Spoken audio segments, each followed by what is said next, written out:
ये सब तो बहुत आम है, कुछ भी अच्छा नहीं। चलिए चलते हैं। अरे मैडम रुकिए रुकिए, मैडम क्या चाहिए आपको, एक मौका तो दीजिए।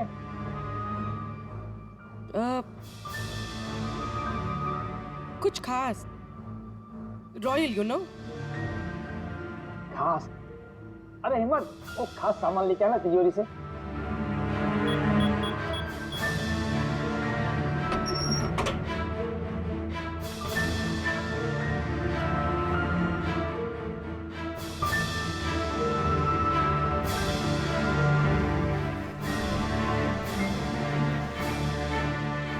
डिस्काउंट भी हो जाएगा, लेकिन कैश पेमेंट करना पड़ेगा और इसका बिल नहीं दूंगा मैं। चेक करवा दूं? वो आप हम पे छोड़ दीजिए, इसे पैक भी करवा देंगे और ये जिसका है उस तक पहुंचा भी देंगे। मतलब किसके पास? उसी के पास जहां से ये चोरी हुआ है। आप लोग कौन है? हम लोग सीआईडी से हैं। सीआईडी? कुछ दिन पहले तुम्हारी दुकान में डाका पड़ा था और तुमने पुलिस में चोरी की रिपोर्ट नहीं लिखवाई, क्यों? क्योंकि तुम्हारी तिजोरी में यहाँ पे चोरी का सामान पड़ा है। हाँ? अच्छा ये बताओ, चोरी हुई कैसे? इतनी बड़ी दुकान, अलार्म नहीं बजा? अलार्म सिस्टम को लुटेरे ने पहले से खराब कर दिया था, कैसे पता नहीं।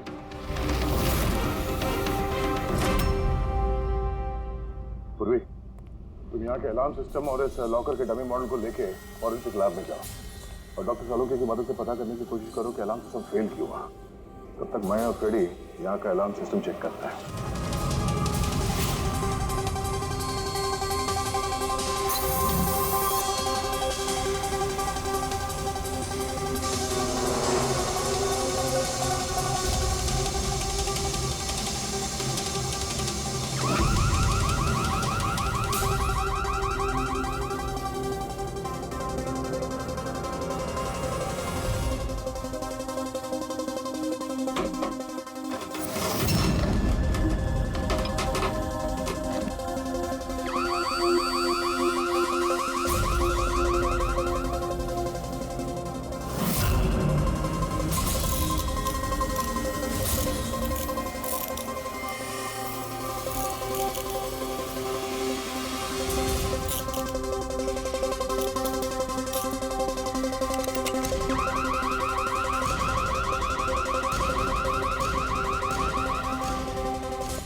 छोड़ दे, ये तेरे बस की बात नहीं है, लॉकर खोलना छोड़ दे, तू तेरे से नहीं होगा। अरे रुको ना यार, बस की बात क्या नहीं।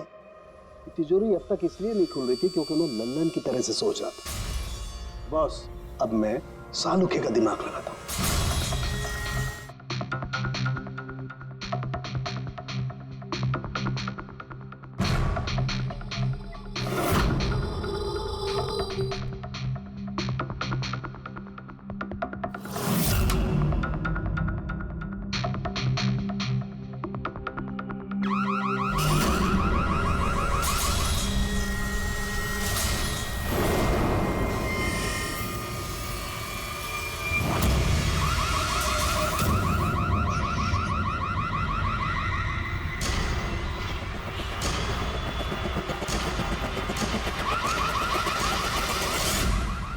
यार तू कर क्या रहा है? एक मिनट यार, जरा धमाके का इंतजार करो ना। धमाका? छोटा सा।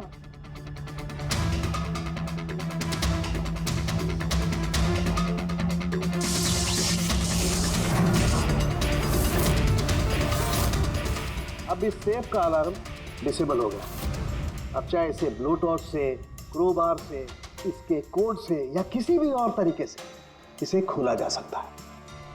यकीन नहीं आता तो ट्राई करके देख लो। सर लेकिन ये आपने किया कैसे?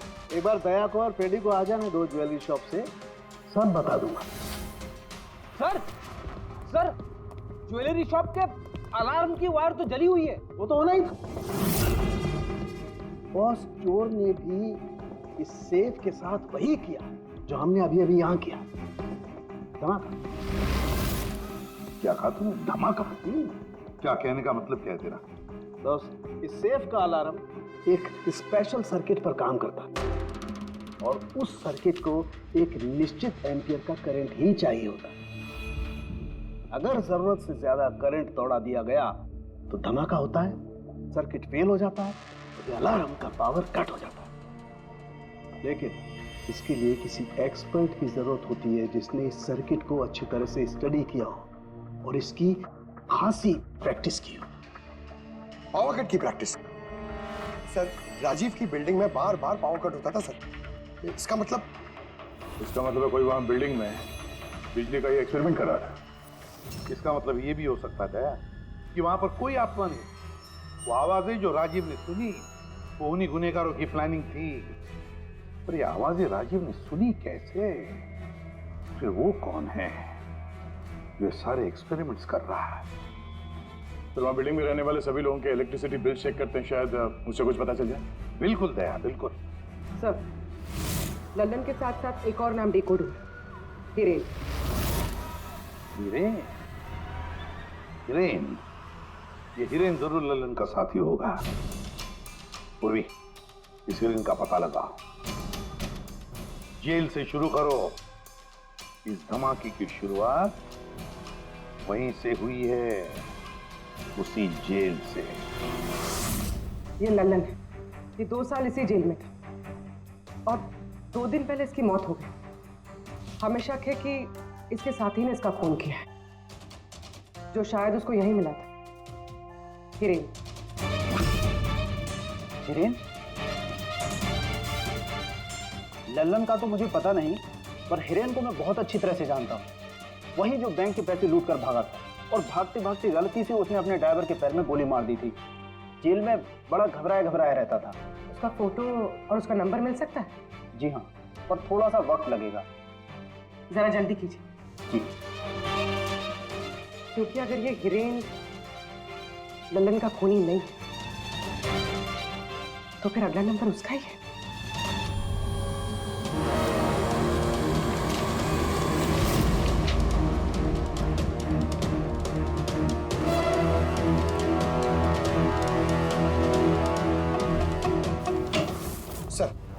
सर, बिल्डिंग में जितने भी फ्लैट्स हैं उनके इलेक्ट्रिसिटी मीटर और कुछ महीने पहले के बिल्स हमने चेक किए सर। ऐसा कुछ abnormal नहीं आया था रीडिंग में सर।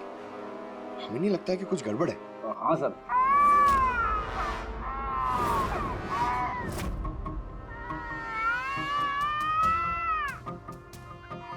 ये आवाज? छाया, भूख लगी होगी इसलिए उठ गई है। मैं आती हूँ।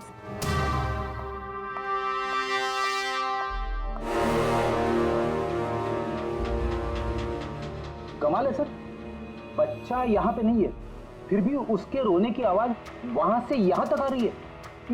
इस चीज के जरिए ये चीज क्या है? Baby monitor.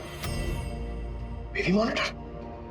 सर, वो आत्मा कितनी बेरहम है, उसने बेबी मॉनिटर भी तोड़ दिया था। मुझे याद है सर।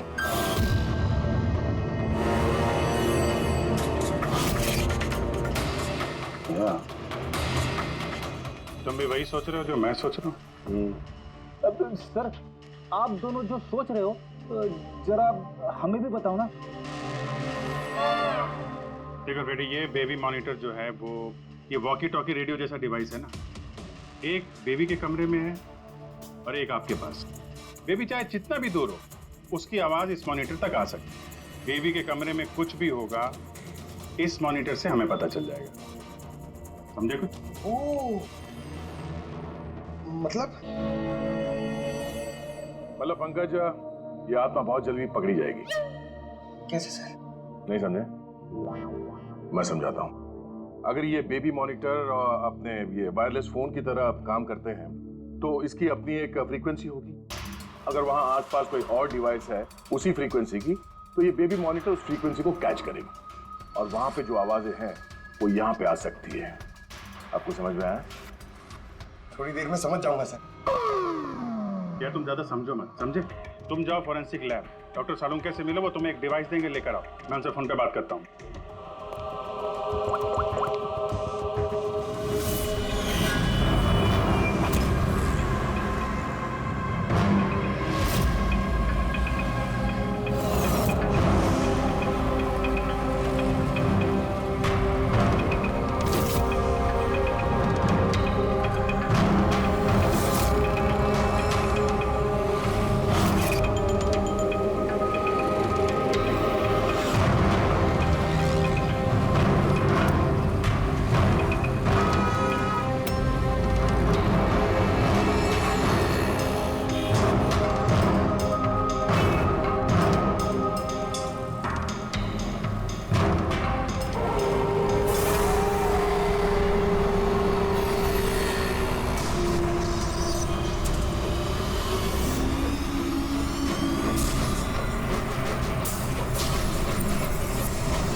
नहीं हो रही। लगता है बेबी सो गया। सर, ये पुराना बेबी मॉनिटर का यूजर मैनुअल है, आपको देखना था।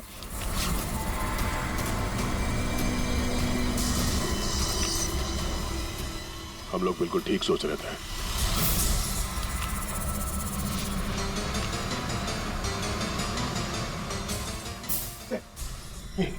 ये सालों के सने दिए सर, ये है क्या? बस यूं समझ लो पंकज कि अब हम इससे आत्मा देख पाएंगे।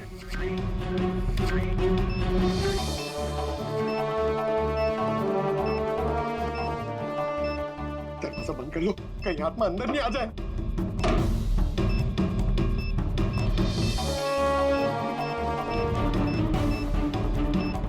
यहाँ पे तो सिग्नल बहुत वीक है यार। एक मिनट।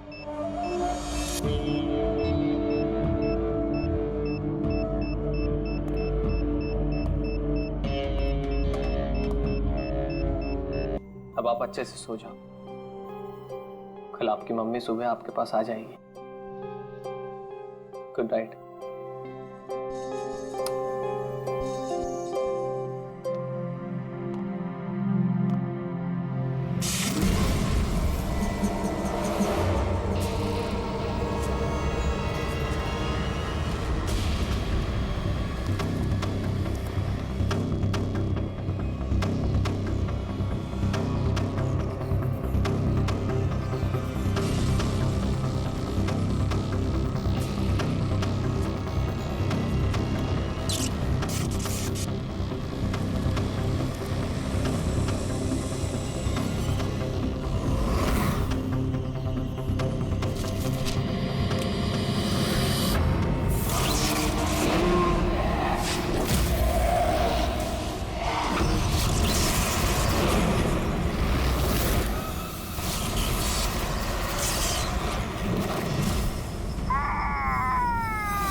तो सोई है, फिर बच्चे की रोने की आवाज।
तुम आ गए, मुझे पता था कि तुम आओगे, पर मेरी बात का कोई यकीन ही नहीं करता था, और मुझे यकीन था कि तुम आओगे।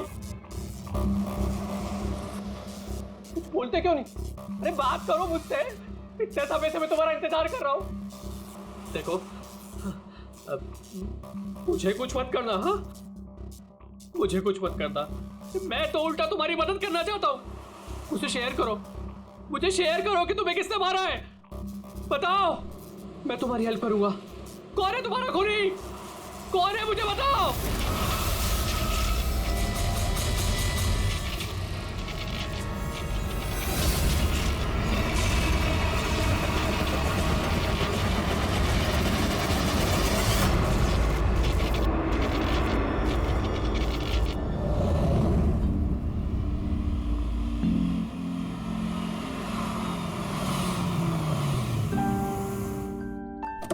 हाँ माँ।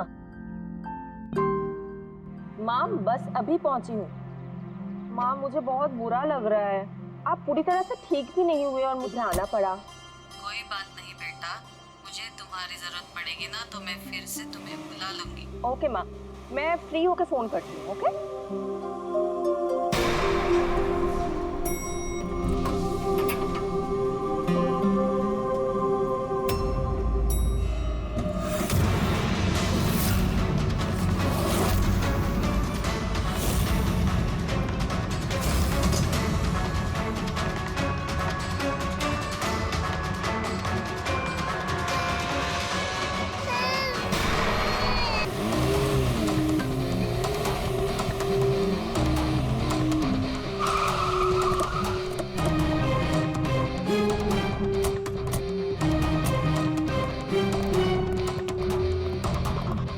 मुझे लगा था पागल है, कुछ भी बोले जा रहा है, लेकिन अब ये वो झूठ नहीं बोल रहे, सच में उसके पीछे कोई आत्मा थी। क्या आत्मा वात्मा, वैसा कुछ नहीं होता है। मैं इन सब बातों में यकीन नहीं करती हूँ। वो तो पागल था, ये सब भी पागल हो गए तभी उसकी तरह बात कर रहे हैं। नहीं नहीं, पागल तो नहीं था वो। अभी अभी पिछली बार जो उसने बवाल किया, उसके बाद गया था मैं उसके घर। बिल्कुल सही था वो। पता नहीं इतनी बेरहमी से किसने मारा होगा उसे।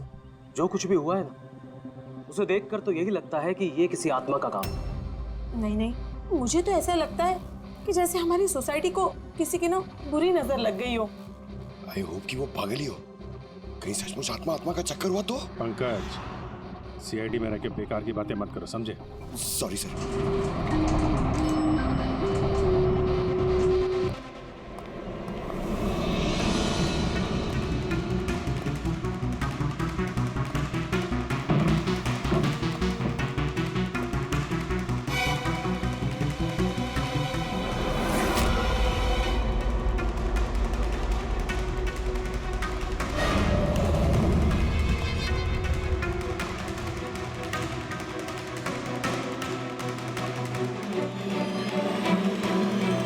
खूनी ने सिर्फ खून नहीं किया, बहुत मेहनत की है। ये देखो। सर लगता है ये किसी साइको का किया है सर। मुझे पता है ये किसने किया है। किसने? अरे वो आत्मा ने। अरे सब लोग नीचे खड़े रह के क्या बात कर रहे थे, आप सुनते ही नहीं हो कभी। वो बोले थे कि आत्मा ने ये सब किया है। पंकज, अंदर के कमरे में जाके देखो वहां का क्या हाल है। सर मैं? हाँ तुम, इट्स एन ऑर्डर। आप चलिए ना साथ में। जब देखो आत्मा आत्मा आत्मा।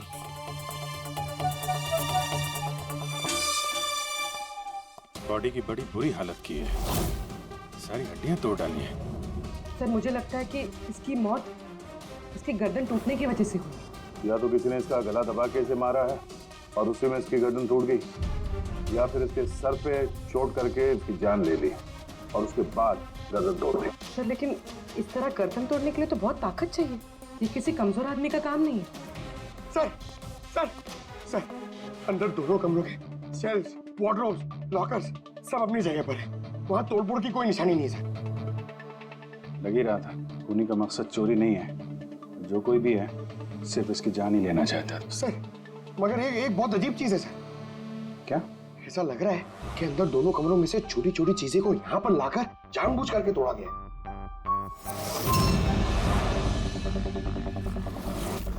मैं ये सोच रहा हूँ कि ये आत्मा ऐसा करेगी क्यों?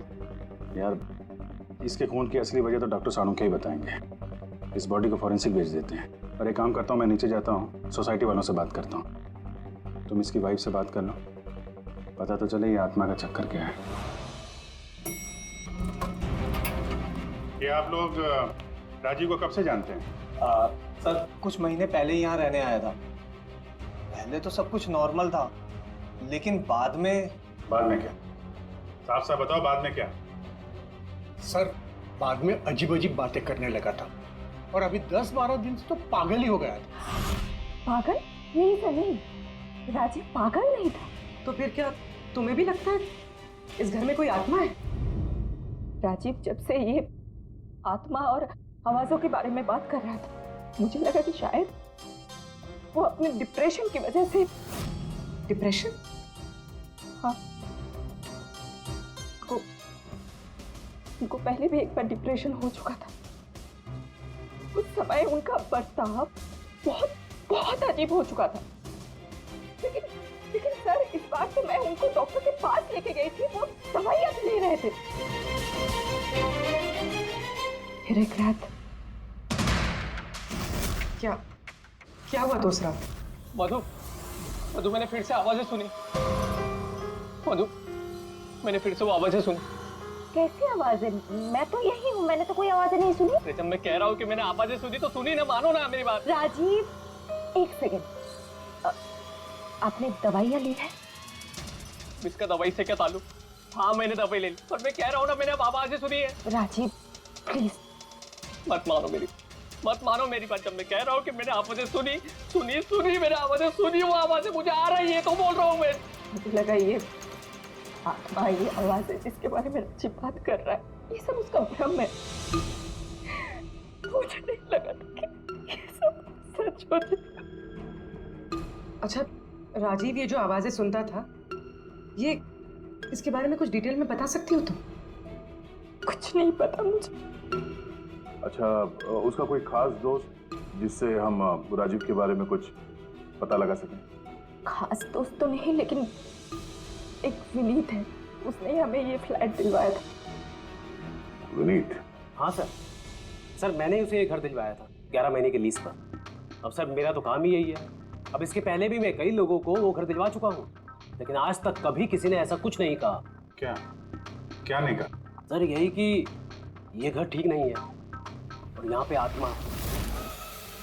क्या राजीव ने ऐसा कहा? सर पहले तो तमीज से बात करता था, फिर चीखने चिल्लाने लगा और धमकियां भी देने लगा। और कल ही की बात है, कल तो सोसाइटी की मीटिंग में घुसकर उसने। लेकिन मैंने सोसाइटी में सोलर पैनल लगाने की बात की है। बस एक बार लग गया तो पूरे एरिया की सोसाइटी में हमारी सोसाइटी बेहतरीन कहलाएगी। गलत कह रहे हैं आप, ये सोसाइटी बिल्कुल बकवास है। अब क्या हो गया मिस्टर राजीव? अभी तक तो कुछ नहीं हुआ है, लेकिन जरूर कुछ होने वाला है, और इस सब के जिम्मेदार आप सब हो गए। अरे आप सबने मिलकर मुझसे इतनी बड़ी बात क्यों छुपाई? और स्पेशली विनीत, तुमने धोखा दिया है मुझे। कौन सा झूठ मिस्टर राजीव? क्या आपको आज की मीटिंग के बारे में पता नहीं था? आपको खून के बारे में पता था जो मेरे फ्लाइट में हुआ है?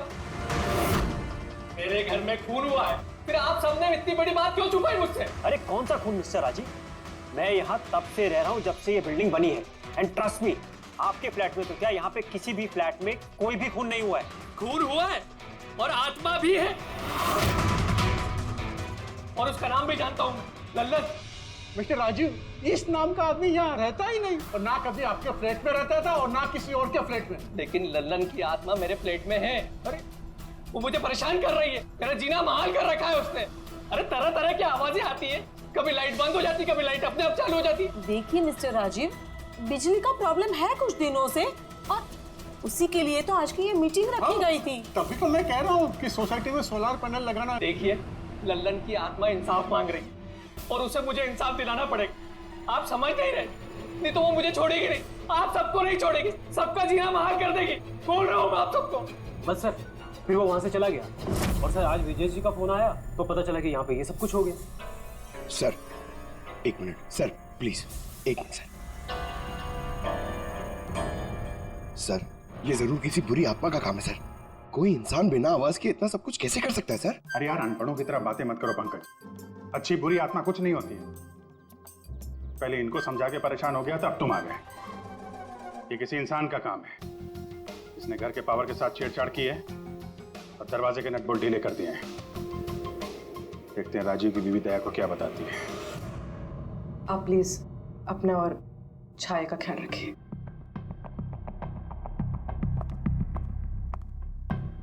सर, राजीव के फोन में एक इंटरेस्टिंग बात पता चली। ये ऑनलाइन टैक्सी ऐप, मधु को राजीव की सारी लोकेशंस के बारे में पता था, सिवाय एक, इसके।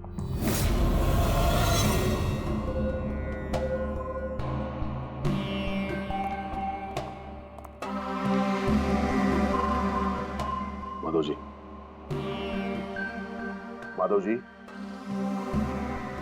हम लोग सीआईडी से हैं। माफ करना, बिना इजाजत के हम लोग अंदर आ गए। आपसे कुछ अर्जेंट काम था। क्या परेशानी है आपको? आपका एक क्लाइंट था राजीव। हाँ मतलब? अब वो नहीं है, किसी ने बड़ी बेरहमी से उसका खून कर दिया। बहुत बुरा हुआ। बहुत अच्छा इंसान था।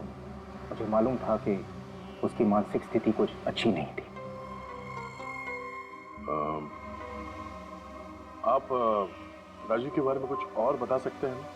एक दिन वो मुझे अपने घर पर ले गया। उसे कुछ आवाजें सुनाई पड़ रही थी। उसे लग रहा था कि कोई आत्मा उसके घर में है, मगर ये उसका वहम था। मैं उस घर पे था, ऐसी कोई बात नहीं थी। तसल्ली के लिए मैंने उसे एक कार्य दिया कि रोज दिनचर्या एक डायरी में भरो। डायरी? लेकिन हमें उसके घर से ऐसी कोई डायरी नहीं मिली। मिलेगी कैसे? वो डायरी उसने मुझे परसों ला के दी, मगर उसकी लिखावट इतनी बुरी थी कि मैं कुछ पढ़ ही नहीं पाया। लल्लन के बारे में कुछ लिखा है डायरी में? सर लिखा तो है। क्या? लेकिन उन पोर्शंस में जहाँ राइटिंग बहुत खराब है। जैसे ये देखिए,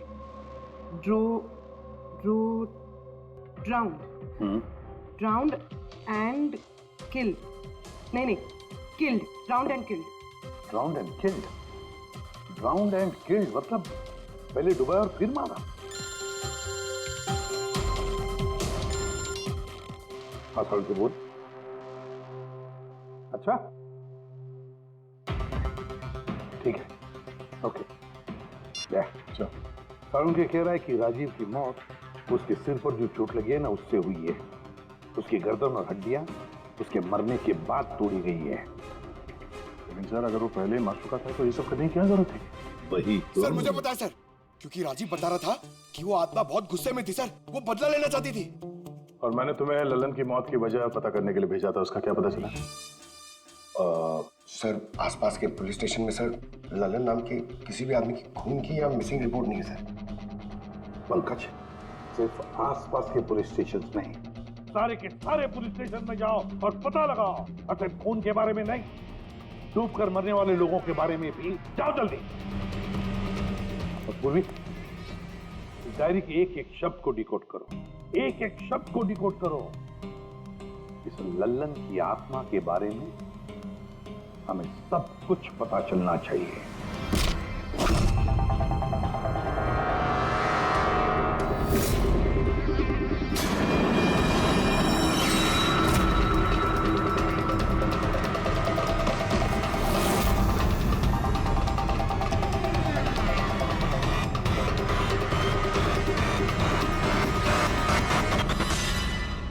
सर 2 और वर्ड्स मिले, ज्वेलरी स्टोन। सर इन वर्ड्स का कनेक्शन भी उन आवाज़ों से है जो वो सुनता था, क्योंकि ये भी लल्लन ड्राउंड और किल्ड के पास ही लिखा है। और जब भी उसने आत्मा और आवाज़ों के बारे में बात की है या लिखा है, उसकी हैंडराइटिंग बिगड़ गई। सर लल्लन की लाश मिली है सर, उसका पोस्टमार्टम हो गया है सर। कल रात में नाले में डूब के वो मर गया। What? कल रात को? हाँ सर। सर अगर लल्लन कल रात को मरा है तो उसकी आत्मा राजीव से कैसे बात कर रही? वही तो सर, लल्लन चोर था, तिजोरी तोड़ने में एक्सपर्ट। बहुत सारी तिजोरियां तोड़ के उसने लूटी है सर, और इस सिलसिले में बहुत बार जेल भी गया है वो।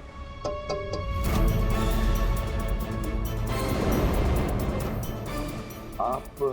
जी मेरा नाम गायत्री है। मैं मॉर्ग गई थी लल्लन जी की बॉडी क्लेम करने। लल्लन के साथ क्या रिश्ता है आपका? जी हमारी शादी होने वाली थी। मैं तो सिर्फ इतना जानती हूँ कि वो शराब छोड़ने वाला था। उसने मुझे प्रॉमिस किया था कि वो शराब को हाथ भी नहीं लगाएगा। पता नहीं ये सब कैसे। अच्छा, आजकल काम क्या करता था वो? किन लोगों से मिलता था, कुछ पता है आपको? सर मुझे तो वो जब भी मिलता था बस शादी की बातें करता था, और कितनी बार मुझे ज्वेलरी शॉप पे लेके गया, वो भी एक ही ज्वेलरी शॉप पे, अंगूठी दिलवाने के लिए। ओह, तो उसने वो अंगूठी दिलवाई आपको? कहाँ सर, उसे कोई अंगूठी पसंद नहीं आती थी। जब भी शॉप पे जाता था कहता था कुछ और अच्छा दिखाओ, कुछ और अच्छा दिखाओ। उसे कुछ भी पसंद नहीं आता था सर। कौन सी दुकान में लेकर गया था वो? क्या नाम क्या है दुकान का? ओरो ज्वेलर्स। ठीक है गायत्री, तुम जा सकती हो। Thank you very much. Pankaj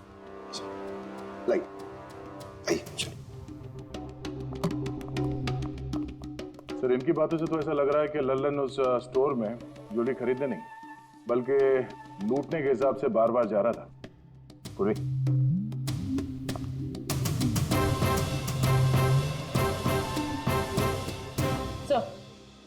sir ओरो ज्वेलर्स ने तो किसी चोरी या लूट की रिपोर्ट लिखवाई नहीं है। तो क्या हुआ? चोरी की रिपोर्ट नहीं लिखवाई तो इसका मतलब ये नहीं कि चोरी हुई ही नहीं। चोर के घर में ही चोरी हो जाए तो रिपोर्ट कहाँ लिखवाएगा सर? हाँ दया, अच्छा तुम्हें नहीं लगता पूर्वी को कुछ नई ज्वेलरी खरीदनी थी?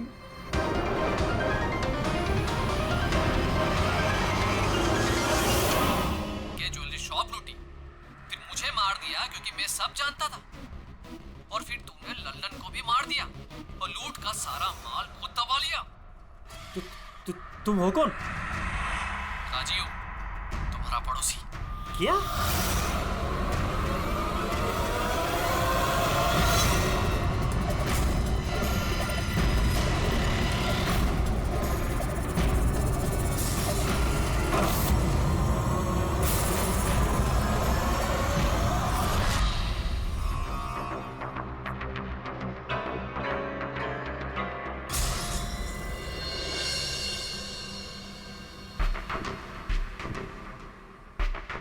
हिरेन, तुम इस अरुण को जानते हो? इसे बचाने की कोशिश मत करो। क्या तुम भूल गए कि तुम्हें आज जान से मारने वाला था? अरे मैडम, मैंने कहा ना मैं एक शरीफ आदमी हूँ और ये चाकू मैं अपनी सुरक्षा के लिए रखता हूँ। चुप। तुमसे किसी ने कुछ पूछा? हाँ? जब पूछा जाए तब मुंह खोलना, समझे? बोलो, पहचानते हो उसे?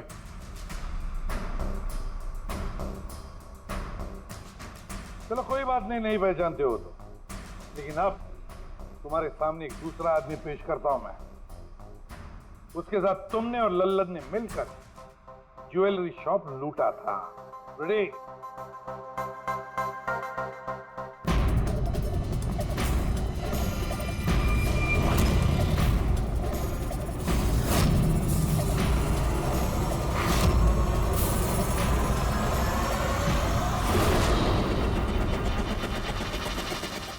नहीं पहचाना?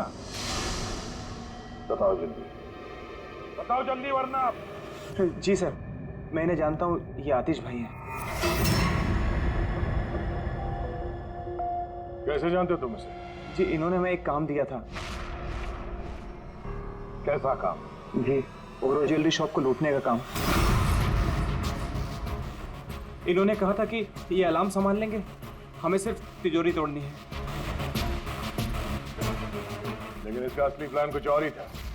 किसी ने लल्लन को मारा और उसका हिस्सा भी इसे खुद किया। नहीं सर, नहीं, ऐसा कुछ नहीं सर। सर मैंने किसी को नहीं मारा सर। सर इस काम के लिए तो मैंने अरुण को हायर किया था। ए चुप, वरना तेरा मुंह तोड़ दूंगा। सर ये झूठ बोल रहा है, मैंने तो सिर्फ एक ही खून किया, वो भी लल्लन।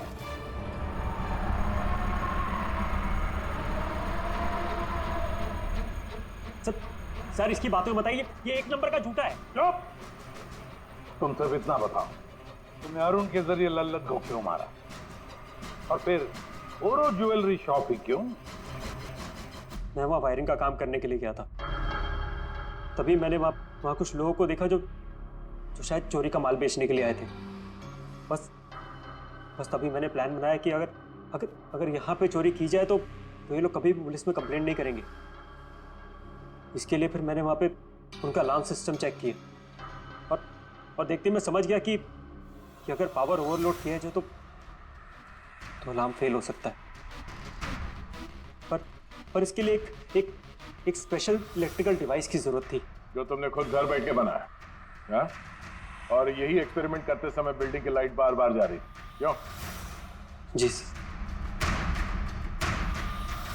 लेकिन इस सब कुछ में राजीव का क्या लेना देना है? मेरे पति को क्यों मारा?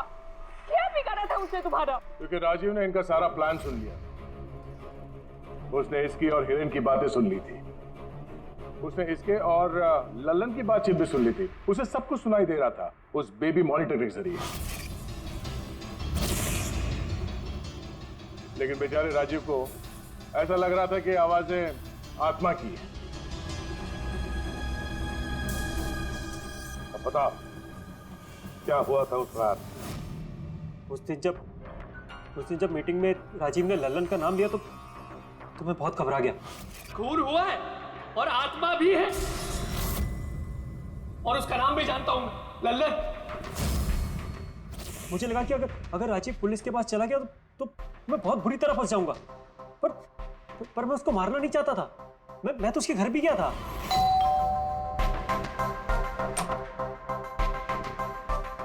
हाय, हम आतिश, मैं आपका पड़ोसी हूँ, ये नीचे वाले फ्लोर पे रहता हूँ। आप लोग नए आए हैं तो किसी भी तरीके की कोई भी प्रॉब्लम हो तो प्लीज लेट मी नो। इस घर में जरूर कुछ गड़बड़ है। अजीब अजीब सी आवाजें सुनाई जाती, ऐसा लगता है कि कोई कुछ कहना चाहता है मुझसे। आवाजें? कहाँ से? पूरे घर से, खासतौर पे उस कॉरिडोर से।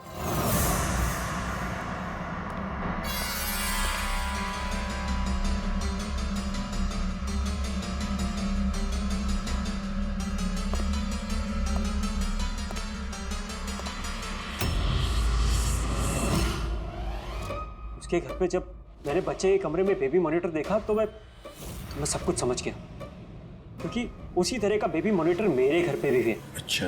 मैं समझ गया कि वो एक्सीडेंटली मेरी सारी प्लानिंग सुन सकता था, इसलिए उस बेबी मॉनिटर को खत्म करना बहुत जरूरी था, और साथ में राजीव को भी। अरुण तो लल्लन और हिरेन को मारने ही वाला था। अगर राजीव पुलिस के पास चला जाता तो मैं बहुत बुरी तरह फंस जाता। इसलिए मैंने काम को ऐसे अंजाम दिया कि सबको राजीव की आत्मा वाली बात सच लगे। और इसीलिए तुमने राजीव को जान से मारने के बाद भी उसकी गर्दन और हड्डियां तोड़ दी, ताकि देखने वाले को लगे कि ये किसी इंसान का काम नहीं है ना? सर मैंने तो अपनी तरफ से प्लान एकदम फुल प्रूफ बनाया था, पर पता नहीं गलती कहाँ हुई। डायरी? वो तो मैंने छुपा दी थी। जो डायरी तुमने गायब की उसमें कुछ नहीं था। पहली वाली डायरी हमारे पास है, और उसी के जरिए पहले लल्लन और फिर हम तुम तक पहुंच पाए। तुम खुद भी तो एक पिता हो। खुद को बचाने के लिए तुमने एक बच्चे से उसके पिता को ही छीन लिया। सिर्फ एक बच्चे का नहीं, दो बच्चों के बाप छीन लिए। अब तुम्हारा बच्चा तुम्हारी पत्नी के पास जाएगा और तुम सब जाओगे अपनी असली जगह, जेल। पंकज